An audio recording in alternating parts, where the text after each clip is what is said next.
नमस्कार दोस्तों।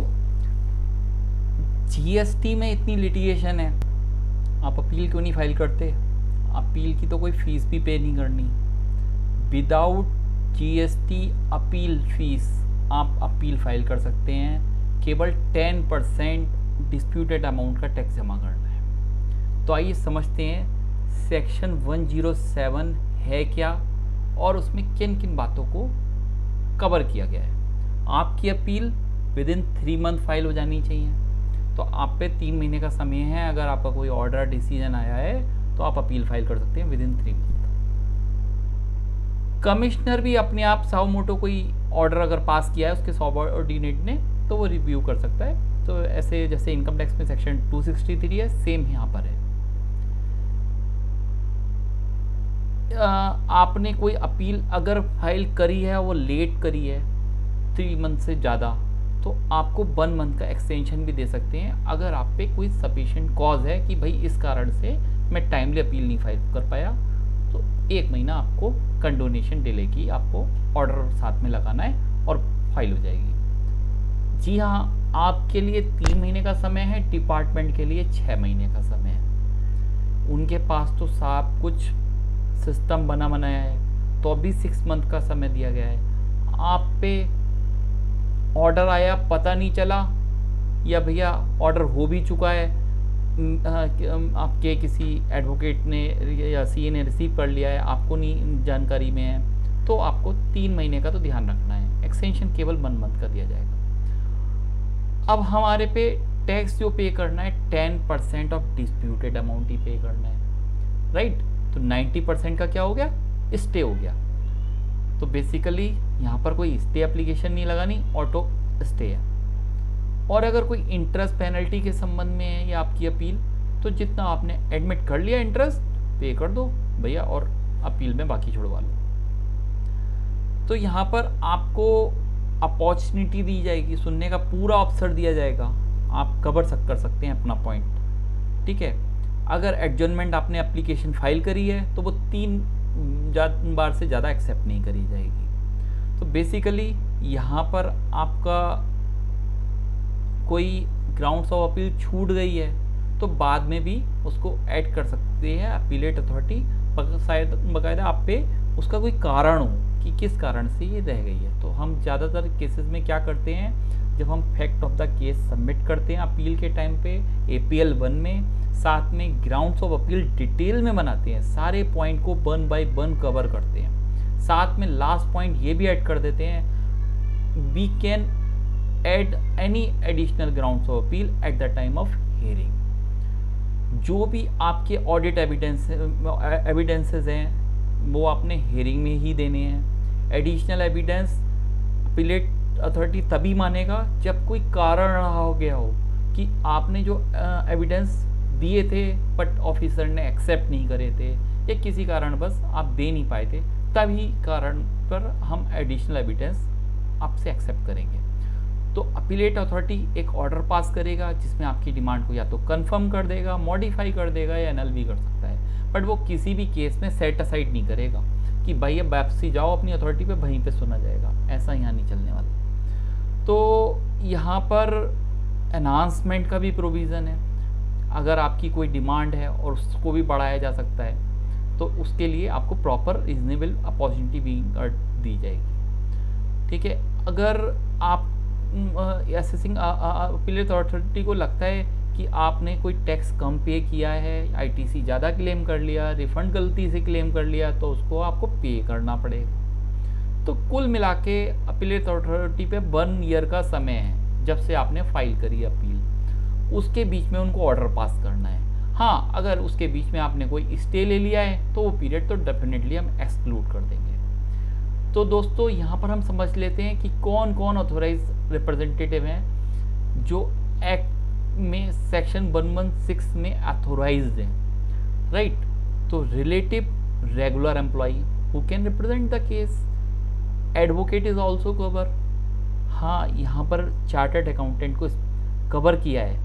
तो मेरे दोस्तों जो एडवोकेट हैं, जो ने बहुत अच्छे तरीके से बोला है कि भाई CAs GST डिपार्टमेंट में नहीं आ सकते, यहाँ तो एक्ट में लिखा है 116 में इनको पावर दी है, तो आप बिना पढ़े बिना ऐसे ना बोलें, ठीक है। तो एक ये छोटा सा है जो सोशल मीडिया पे चल रहा था। तो हाँ, अब ये समझते हैं तो बेसिकली कि अपील फाइल करो, APL 1 में फाइल करो, उसकी एक्नॉलेजमेंट ले लो, everything in respect of appeals, कैसे हमें अपील फाइल करनी है, कोई भी लिटिगेशन है उस जो अनजस्टिफाइड है तो उसके जस्टिस के लिए आपको तो लड़ना पड़ेगा, आपको हेयरिंग के लिए जाना पड़ेगा, बशर्ते आप 3 मंथ में उसकी अपील फाइल कर दें और उससे रिलेटेड 10% डिस्प्यूटेड टैक्स अमाउंट पे कर दें।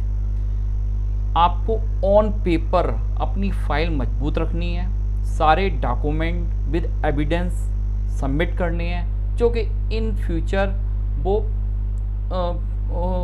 एविडेंस के रूप में काम में आए। Additional evidence eight the time of appellate authority नहीं लेती है, बहुत रेयर केसेस में लेती है, तो आपको एविडेंसेस अपने असेसमेंट के समय ही देने हैं। और कोई भी ITAT से आगे जो फाइनल फैक्ट फाइंडिंग अथॉरिटी होती है, अपील तभी जाती है जब क्वेश्चन ऑफ फैक्ट्स हो, question of law, question of fact appellate authority GST appeals और अपीलेट अथॉरिटी तक ही रहती है। तो यहाँ पर हम इम्पॉर्टेंट प्रोनाउंसमेंट जो डिस्कस कर रहे हैं, सुप्रीम कोर्ट की, हाई कोर्ट की क्या इम्पॉर्टेंट प्रोनाउंसमेंट है।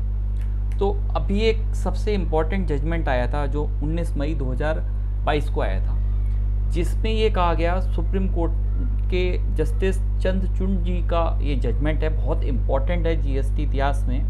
GST judgement clarified that GST council is an informal body.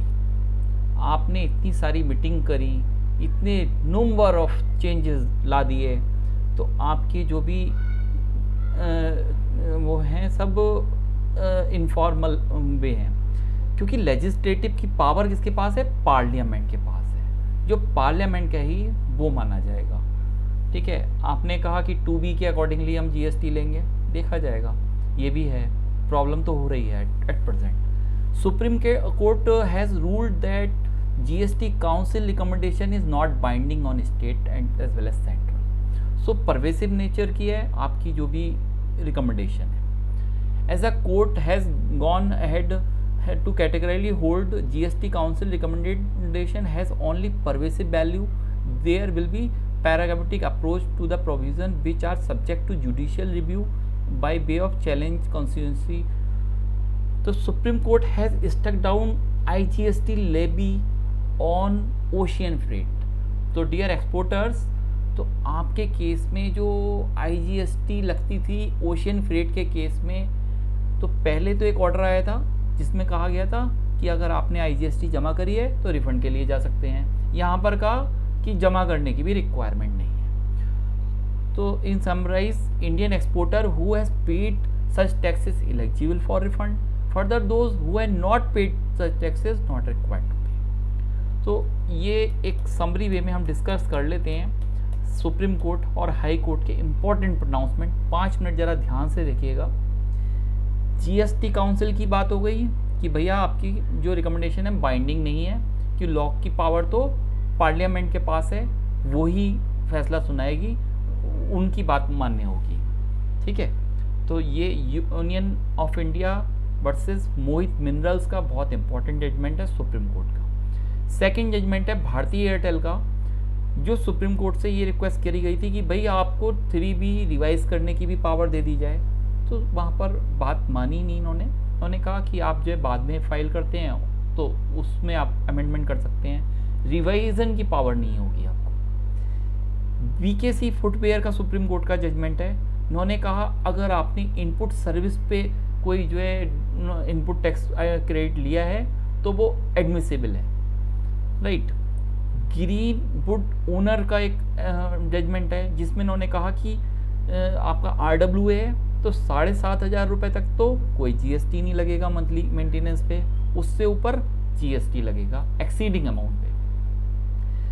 Mahesh oil का केस था राजस्थान हाई कोर्ट का, जिसमें ये डिसाइड किया गया refund on ITC paid on ocean freight, जो अभी हमने कवर किया, अलाउड है। मिलेगा, राइट।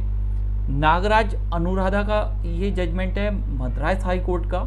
यहाँ पर कहा ITC refund can not be rejected without affording opportunity of hearing to the SSC। तो भैया ऐसा तो हो ही नहीं सकता ना, ये तो लॉ के खिलाफ हो जाएगा। आपका रिजेक्ट कर दिया और आपको सुनवाई का अवसर नहीं दिया जाए। गुजरात हाई कोर्ट का एक जजमेंट है नागरी रिसर्च फाउंडेशन का। अगर कोई ट्रस्ट कोई मेडिकल स्टोर चला रहा है और वो नो प्रॉफिट NGO टाइप से है तो उनको रजिस्ट्रेशन लेना है, ठीक है। दिल्ली हाई कोर्ट का एक इम्पॉर्टेंट जजमेंट है RJ ट्रेडिंग का, जिसमें ये कहा गया अगर सर्च एंड सीजर इंस्पेक्टर ने विदाउट अथॉरिटी कर दिया है, ठीक है, आपके इंस्पेक्टर आता है उस पर कोई अथॉरिटी नहीं है, तो ये अनलॉफुल है, ठीक है ना। जो डीम डिस्ट्रीब्यूशन का है demand can be raise during the investigation, ठीक है। आपका बैंक अकाउंट अटैच कर दिया तो 1 साल से ज़्यादा अटैच की पावर नहीं है, उसको बाद में ख़त्म करना पड़ेगा। 1 साल से ऊपर अटैचमेंट नहीं हो सकती। FR ट्रेड लिंक का केरला हाई कोर्ट का जजमेंट है GST रजिस्ट्रेशन कैंसिल हो गया है, तो इस वाले केस में भी आप जा सकते हैं। प्री डिपॉजिट, तो प्री डिपॉजिट तो आपको कैश लेजर से ही पे करना है, ITC यूटिलाइज नहीं कर सकते। मद्रास हाई कोर्ट का है no reversal of ITC for input loss.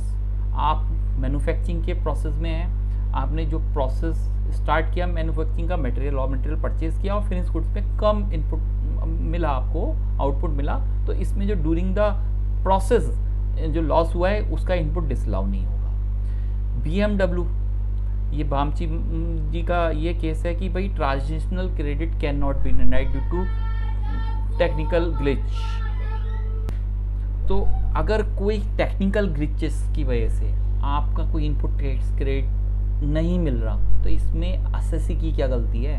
ये तो सिस्टम का फॉल्ट है ना, GSTN का फॉल्ट है, तो ये आप मना नहीं कर सकते इनपुट टैक्स क्रेडिट के लिए। तो यहाँ पर ये बोला था कि भाई 7 दिन के अंदर आप अपना इनपुट टैक्स क्रेडिट ले लें, और ये ऑर्डर पास हो रहा है इसके 7 डेज में आपको मिल जाएगा। एक त्रिपुरा हाई कोर्ट का बहुत इंपॉर्टेंट जजमेंट हुआ था, उसमें ये था कि ई-वे बिल इशू कर दिया था, गुड्स आ रहे थे, फिर ई-वे बिल इशू हो गया था, उसका ई-वे भी एक्सपायर हो गया, तो फिर SSC ने दोबारा एक रिवाइज ई-वे बिल इशू कर दिया, फिर भी गुड्स रोक लिए। तो SSC की कोई इंटेंशन तो नहीं थी ना टैक्स इवेजन करने की। तो इस तरीके से जो during the movement of goods अगर कोई रोका जाता है और उसकी SSC की कोई इंटेंशन नहीं है इवेजन की, तो ये कोई फॉल्ट नहीं है SSC का। तो BMG इंफॉर्मेटिव का एक गुवाहाटी हाई कोर्ट का भी है कि traders are eligible to claim refund under the invert credit structure. So friends, we hopes we covered everything in respect of GST litigation. आपकी कोई भी लिटिगेशन है, आप उसको प्रॉपर अप्रोप्रिएट अथॉरिटी पर अपनी फाइट जारी रखिए। आपका अगर वो जस्टिफाइड है कि इनपुट टैक्स क्रेडिट डिसअलाउ नहीं होना चाहिए था, तो वो उसको क्लेम कीजिए। आपको प्रॉपर सुनवाई का अवसर देने का प्रोविज़न है एक्ट में। ये नहीं है कि आप फ्रॉड कर रहे हैं, कुछ ऐसा कर रहे हैं, उसकी तो माफ़ी कहीं पर भी नहीं है। तो hope so you like this video and you may please click thumbs and subscribe button, so that in future you will get this kind of video. This will be more informative to you. Thank you.